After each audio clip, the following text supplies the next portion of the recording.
J'ai pour toi une question sur le sujet de la patience, en fait, et sur comment est-ce que tu vas marier l'ambition que tu as de vraiment faire des choses énormes et voilà, et la patience bah, parfois la chaîne elle décolle pas tout de suite, tu vois. Comment est-ce que tu juges tes projets? Comment est-ce que tu sais quand un projet avance suffisamment vite ou pas assez? Et est-ce que toi personnellement tu te sens impatient ou frustré parfois? Comment est-ce que tu le ressens?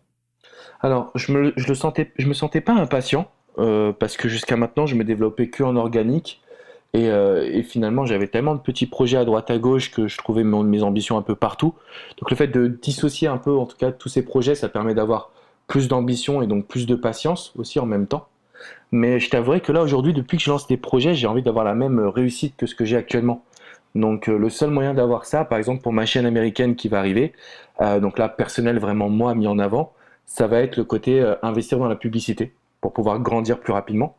Donc, j'ai envie de te dire qu'effectivement, depuis que je me suis aperçu que le marché américain, c'était quand même une énorme opportunité, je gagne en impatience. Et le seul moyen que j'ai trouvé pour je dirais, satisfaire mon impatience, c'est d'investir de l'argent, tout simplement. Ce que j'avais pas au départ.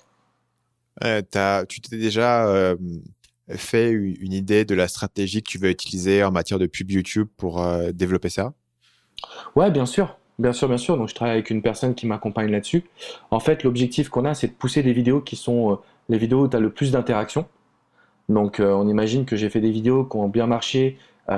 Si je les pousse au niveau de la visibilité, la vue me coûtera pas grand-chose. Et après, derrière, je retarget toutes les personnes qui ont vu ces vidéos bah, pour leur proposer soit un livre, soit une séance de coaching.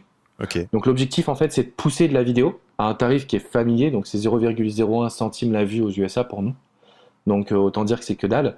Et en fait, toutes les personnes qui voient mes vidéos, bah, derrière, je les retarget. Donc, je les lâche pas.